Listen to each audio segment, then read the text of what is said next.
Welcome to Jerusalem Minute here on JNS TV. Josh Hasten here, correspondent for JNS. I am here with Alex Traiman, JNS's CEO. We are in Jerusalem, the eternal capital of the state of Israel and the Jewish people. Alex, how you doing, my man? Doing well under the circumstances. Yeah, how was your Purim? Purim was incredible. It was a very special holiday and a time of joy that I think the entire country needed amidst all the war and tragedy that we've suffered.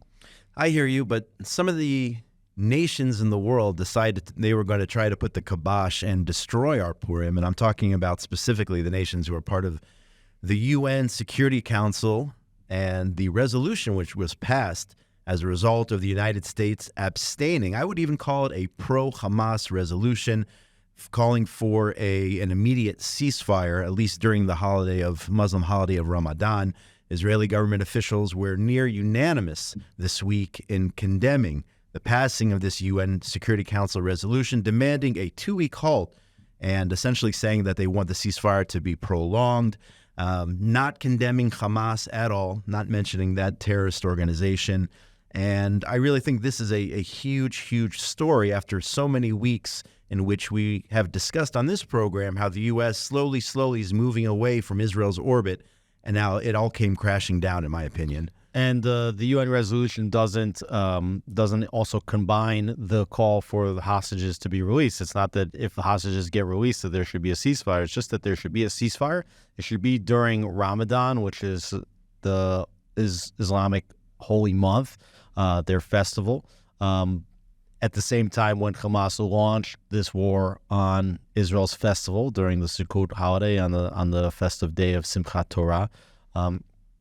And you're definitely seeing a progression along the way where the United States has been now not using this veto, which is what Israel counts on the United States to do. It's one of the mainstays of the U.S.-Israel relationship is that the United States vetoes anti-Israel resolutions, which come up all the time at the United Nations, right? The United Nations passes more resolutions against Israel, not than any other nation, against all other nations put together.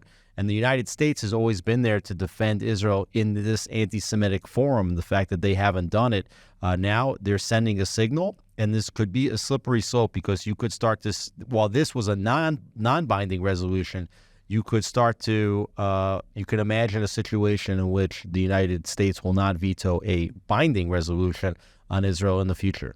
Let's go ahead and play that clip from the United Nations Security Council of the U.S. abstaining from the vote. Will those in favor of the draft resolution contained in document S/2024/254 please raise their hand.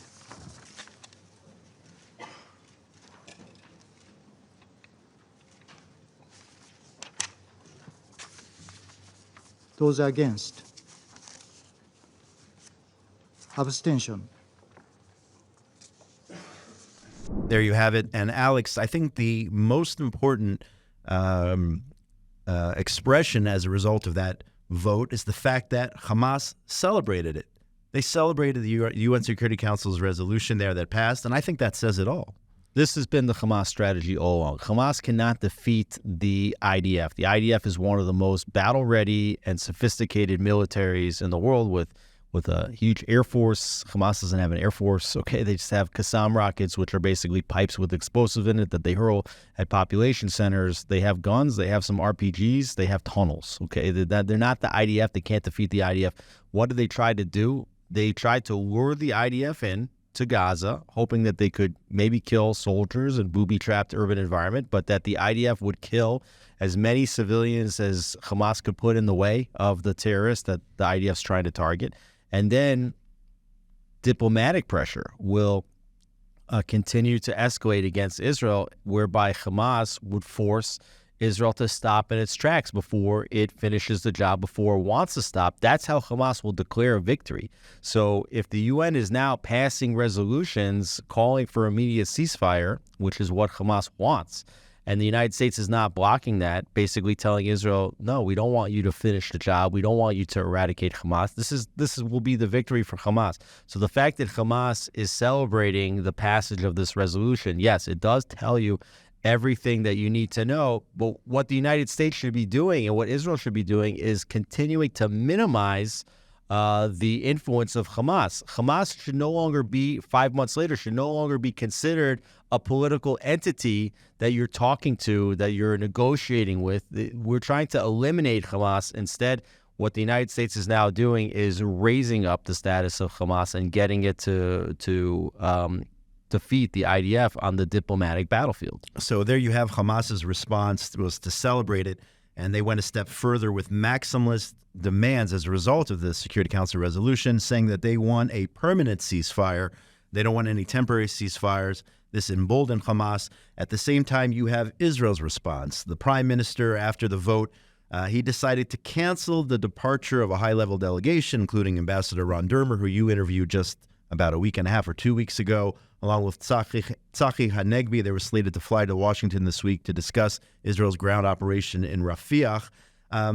While that is the case, at the same time, ironically, you do have our defense minister, Yoav Gallant, who is actually in the United States right now talking to the Americans. So on one hand, we canceled this delegation, but the Israel-U.S. relation, what does it all mean that we actually still have somebody on the ground in Washington there? Well, it's not ironic, okay? The defense minister was supposed to go. Also, the minister of strategic affairs was supposed to go, and the national security advisor was supposed to go. So Netanyahu responded to the U.S. allowing the abstention, allowing this UN resolution to pass by announcing publicly that he wasn't going to be sending the delegation, which included his strategic affairs minister and his national security advisor. But yes, as you noted, the defense minister's trip continues. And there were pictures of these delegations sitting together, the defense ministry delegation together with the American delegation in Washington, with backdrop of alternating U.S. and Israeli flags sitting together. So it was definitely a display of distrust in the United States that Netanyahu did by pulling back his top advisors. But at the same time, there is collaboration, and the things that the Biden administration wanted to communicate to Israel, which is what they think are alternatives to going into Rafah, or Rafah as it's called in Hebrew, that's still taking place. But now Yoav Gallant, the defense minister, he's the one hearing that. So the cooperation between the two countries hasn't been broken off. Okay, they're still allies. They're still working together, but certainly the tension just keeps building. And when you think that it can't build a little bit further, day after day, week after week, there's another stage to the tension in the relationship. Yeah, and I think this was a major one, the failing. I remember President Obama also failed to veto, in this case it was about communities in Judea and Samaria, failed to veto a Security Council resolution back then, and now you have this administration that wasn't also doing a failure, right? That was in the very end of the Obama administration, literally a month before he was going to be replaced in office, and they intentionally allowed an anti-settlement resolution to pass in the United Nations as a parting shot to Israel, which was very undiplomatic and caused a lot of damage that Israel then had to clean up, which you can never really clean this damage up fully. But here, this isn't a parting shot. We're still in the middle of a war. True. And this is a shift in policy. And like I said, I think that there is definitely the danger that these UN resolutions could continue to escalate and get worse and worse and become more binding on Israel. But what they also do is that they set the tone for other countries to break off potentially diplomatic relations. We already saw a warning this week from Colombia, which said that if Israel doesn't adhere to the non-binding ceasefire resolution, that Colombia will break off diplomatic relations with Israel. And also, these UN resolutions could be used as the basis for other countries to apply sanctions to Israel if Israel doesn't comply. So it's very dangerous what the United States is doing. Withholding Dermer and Hanegbi was the first step of the Israeli response, and we have to see if Israel has other means with which to kind of counterbalance what the United States is doing, what leverage they might have in the relationship. So in this case, with Gallant on the ground over there, we're talking about Rafah, and all Israeli leaders have said that it is an absolute must for Israel to go into Rafah in order to destroy the final 4 Hamas battalions there.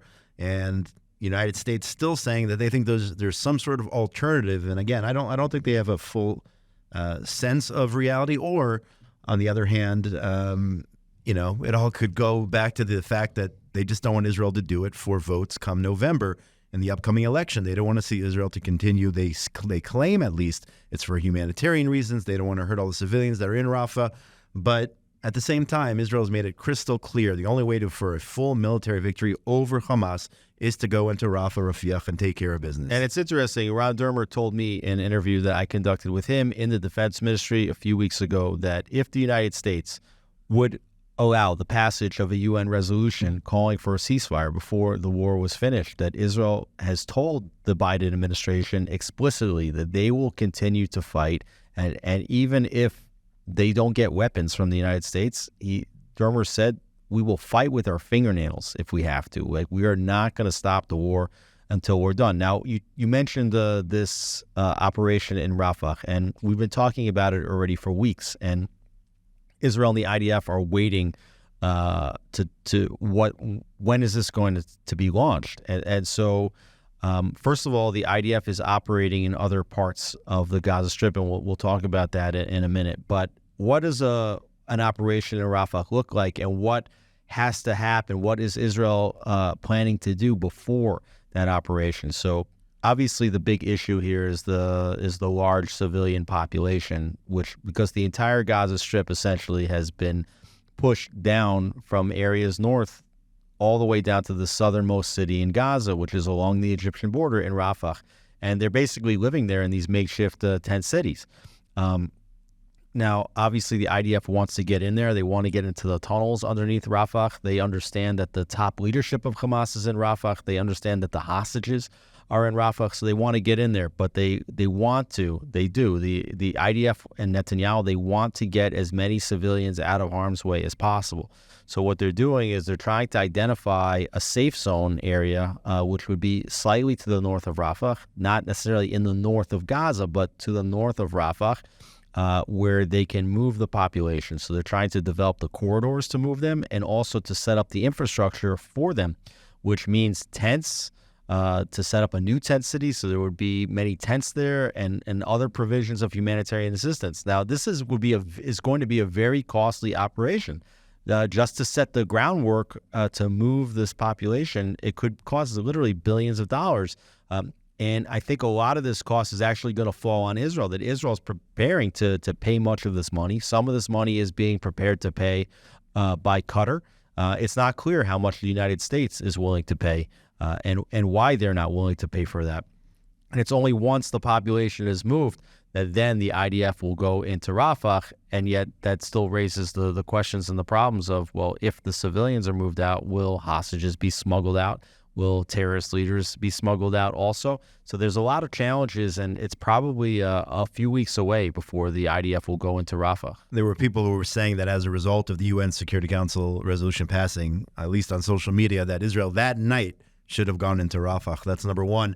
Number two, we talked about this many times, all these creative solutions, whether it's the U.S. proposing that Israel build a humanitarian port off the coast of Gaza, or whether it's Israel saying that we're going to open these safe passages, yet no one, throughout this entire time, no one has said to Egypt, by the way, let's go ahead, and we've talked about it before, let's go ahead and open that border and let the civilians go south instead of north. They've solidified their border as opposed to letting people from Gaza down there, as any other country would do in a time of war, and they're getting away with it. They're not getting condemned at the UN for letting people stay in Gaza.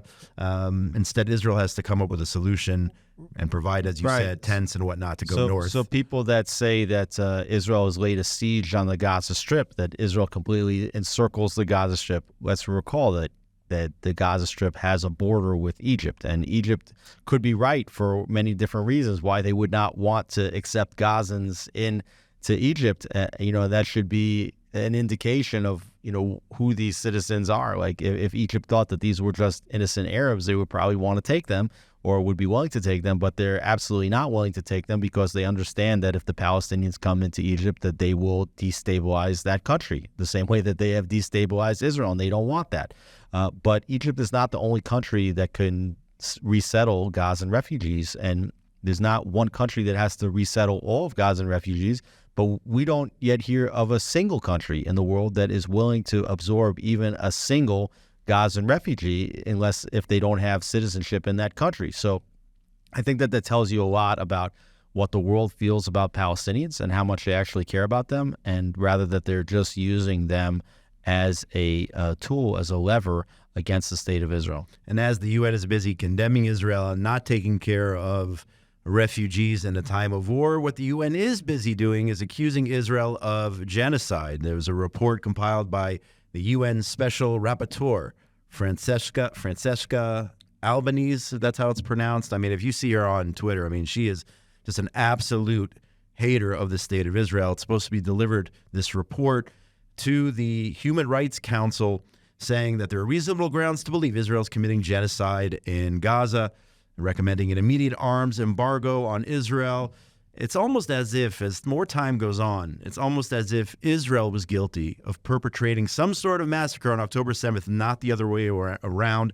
And we were afraid of this from the beginning, that the longer the war goes on, the more we would hear outrage by the international community against Israel. And it's still reprehensible, the fact that this happened to us on October 7th, yet the United Nations is busy passing resolutions accusing Israel of genocide and all the other things that are going on around the world. It's mind-boggling. It's not really surprising, unfortunately, just because of the history, what we've seen over the years, but it certainly is disappointing, the fact that this is what their focus is on, throwing Israel under the bus, as we were the targets of Hamas's brutal massacre on October the 7th. Again, this has been the Hamas strategy the entire time, and we saw already the International Court of Justice had heard a case by South Africa accusing Israel of genocide. Israel is guilty of occupation, apartheid, genocide. I don't know what else they're going to invent that Israel can be guilty of, but rest assured, Israel will be guilty of it before you even know what that concept is, because that's the way the United Nations operates. This really is one of the most anti-Semitic bodies in the world, but you could see here that when she recommends immediate arms embargo, which means that if Israel relies on Germany, on the United States for weapons, Israel's now starting to understand that it can't rely on other countries, but they're going to make it impossible for Israel to get the weapons that they need to defend themselves against enemies, which are very real and potent enemies right on their borders. It includes Hamas, it includes Hezbollah, it includes Palestinian Islamic Jihad, it includes, potentially could include Fatah, which operates inside Israel, it includes the Houthis, which are firing at Israel.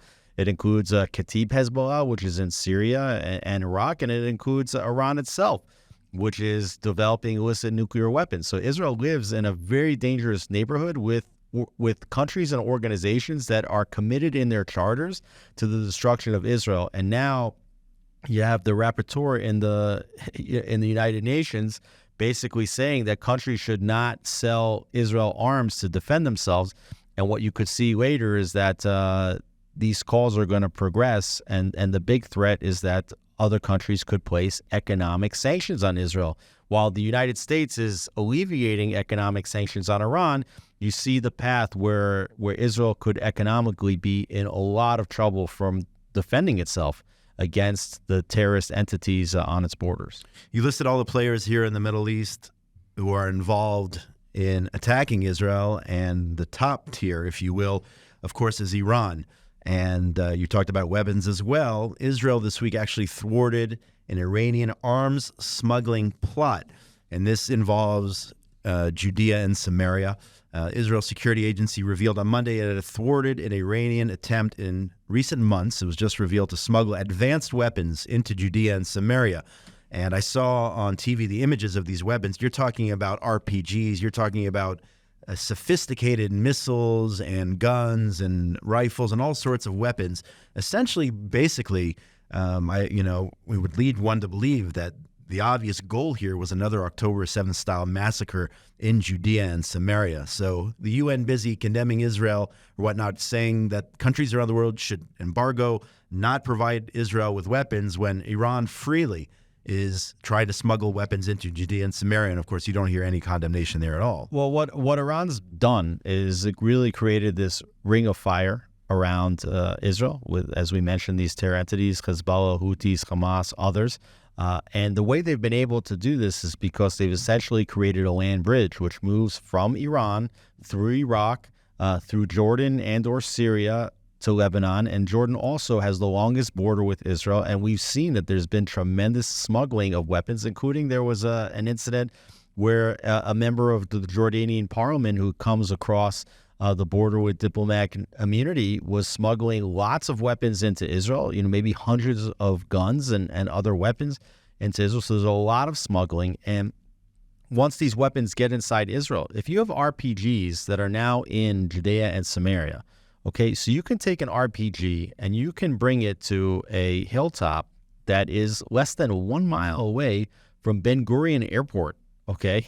And you can disturb the entire commercial aviation of the state of Israel. Okay, the Judea and Samaria, it comes up right next to major Israeli cities. It surrounds Jerusalem on 3 sides, basically.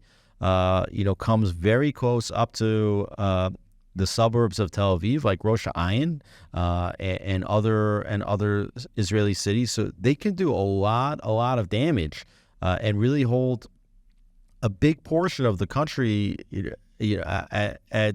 at weapons end. I mean, it's a terror threat that would span the entire country if this area has been weaponized, and it has been weaponized. There's been a tremendous distribution of guns throughout Judea and Samaria, and even on Purim. You asked me how my Purim was. I went to go visit friends that live in Judea, and as we were driving out there, there were Arabs that were throwing rocks at Jewish cars, but also shooting at Jewish cars. And we've seen a number of deadly shootings on the roads in Judea and Samaria in the past year, especially. Iran is just upping its game, and Israel needs to have the weapons in order to, and also the mandate and the clearance, from the international community to allow it to defend itself. Couple things. Number one, you talked about RPGs. We saw RPGs on October 7th shot at private vehicles in towns like Sderot. You saw the devastation there, how individual families were wiped off the face of the earth by these RPGs. Imagine, as you said, if RPGs were on the hilltops of Judea and Samaria overlooking Israel's only international airport and the major population centers where 75% of Israel's population lives, between Gadar and Hadera, the coastal plain, the greater Tel Aviv area. Imagine if they had RPGs. And number two, in terms of weapons, on Friday, unfortunately, there was a commando IDF soldier who was killed in a sniping carried out by a former member of the Palestinian Authority who received his training and his weapons as a result of peace that we have, U.S. training and the Oslo Accords and Israeli permission for the PA to arm itself, where they were supposed to be fighting Hamas. And there at 5:40 in the morning on Friday, he opened fire on a private Israeli vehicle, a minibus. Apparently he got there even the night before. This terrorist was waiting, fired at the vehicle, and then when soldiers conjugated there at the site of the attack, he started open firing on soldiers. So as you said, yes, there are plenty of weapons, and Iran is trying to add even more to carry out a major style attack and bring the country to a halt, because that's exactly what would happen if, in fact, you had RPGs and other sophisticated weapons, mortars being fired from the strategic highlands onto the greater Tel Aviv area. Now, switching gears, going back down to Gaza.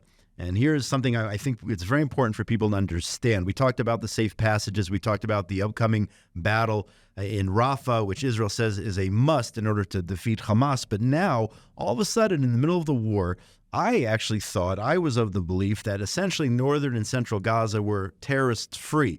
And how wrong I was when I saw images over the last several days of terrorists back at Shifah Hospital, and that's in Gaza City. And over the past week, the IDF carrying out a major anti-terror operation. Over 170 Hamas and Islamic Jihad fighters somehow made it back to the hospital, and they were killed. Another 500 apprehended by Israel by the IDF. Large amounts of weapons hidden in MRI machines and in maternity wards and all this. So the question I really have, I think people really need to understand, is how did the terrorists get back all the way to Shifah Hospital? Well, this is the nature of the tunnel network that operates underneath the Gaza Strip, and Israel has definitely identified many points within the tunnel network, and they've been detonating entrances to tunnels, but they haven't been able to go in and through the entire tunnel network as of yet. And there are many components of this maze that allow terrorists to move freely underneath the surface of the earth and get back into Shifa, where there were tunnels that we knew about. Maybe there were tunnels that we didn't know about. Maybe there were tunnel entrances that popped up nearby, which allowed terrorists to get close. But it is important to note, as you said, that the north and central Gaza are not terror-free at this point. And there's a lot of areas that the IDF cleared out in the earlier phases of the war that they now are doubling back and going through. And that's part of the reason why the operation inside Gaza continues as you're waiting for this impending operation inside Rafah. The IDF right now is operating all over the central and northern Gaza Strip. They're still operating in Khan Yunis. And so they feel comfortable to allow the situation to fester, so to speak, in Rafah as they go back and clear out all of these other areas, so that when you do move the population from Rafah to other points, that you don't have chaos now reigning in other areas of the Strip. So that's how it works, folks. There's still terrorists roaming throughout Gaza. The war is not over. Israel still has a way to go. Alex, did you know Al Jazeera lies? Did you know that, Alex? It's the first time I've heard about it. Well, Al Jazeera lies. The Qatar-based Al Jazeera news network has quietly removed a libelous story accusing Israeli soldiers of raping Arab women in Gaza. However, the problem is they removed the story, but it already went viral. If you went on Twitter, X, or what it's called today, this state-run mouthpiece, which obviously is basically a branch of Hamas right now, Al Jazeera down in Gaza, they accused Israeli soldiers of raping these women. And then eventually, I don't know, maybe pressure from, who knows, the world community, the U.S. or whatnot. They did go ahead and remove it, but it spread like wildfire over social media. The damage was done. I saw so many tweets, people accusing Israeli soldiers. And ironically, by the way, I've seen in the past people accusing Israeli soldiers of being racist for not raping the Arab women in Gaza. I don't know, which is an insane concept. But here you have Al Jazeera doing the work of Hamas. I think that, yes, first of all, Al Jazeera basically is an arm of Hamas. They are the foreign ministry, so to speak, of Hamas, the no doubt Ministry of Information of Hamas. But I think that what you said is so important. And you see that Israel gets accused of raping women that it doesn't rape, and then they're rapists. And then if they don't rape the women, well, that's racist.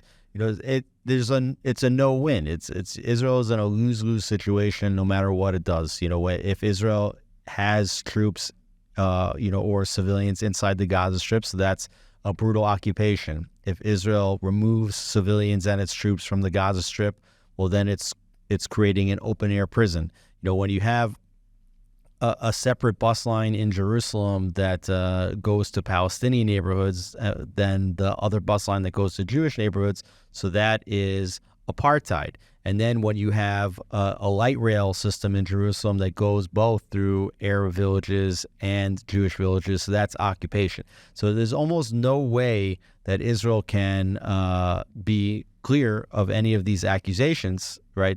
No matter what the situation is, they're going to be blamed. And Al Jazeera is the mouthpiece that puts these stories out there, and then the United Nations is the ones that put the stamp of approval on everything that the Al Jazeera and Hamas are saying, and then they coerce other governments to then enforce diplomatic repercussions on Israel for doing whatever they accuse Israel of doing. And that's why JNS is so important, for telling the truth about Israel and the Middle East. And that might be a shameless promotion, but I'll say it anyway because it's true. One last story, and I want to turn to the north before we end for today. An Israeli Druze, 25-year-old Israeli man, was killed in an Israeli border town on Wednesday by Hezbollah rocket barrage from Lebanon. There was an IDF counter-terror operation which took place a day earlier in which 7 terrorists were killed. Apparently, this was one of these ticking time bomb attacks. In other words, these people were on their way to try to cross the border into Israel and carry out a mass murder of Israelis. So Israel responds to that, and then Hezbollah uses that as an excuse, launching at least 30 rockets, and in this case, one civilian, a Druze, a member of the state of Israel, a citizen of the state of Israel, was killed in this attack. Hezbollah openly took responsibility for it, and just more and more tension on the northern border as we go forward to potentially a major Israeli military operation up in the north. Yeah, there's definitely a feeling amongst the Israeli population that this operation inside southern Lebanon is inevitable. The question will be when. The question is how much punishment can Israel absorb from Hezbollah. I think we're getting close to near 2,000 mortars, rockets, anti-tank guided missiles, drones that have been sent across the border and other movements towards the border by Hezbollah soldiers.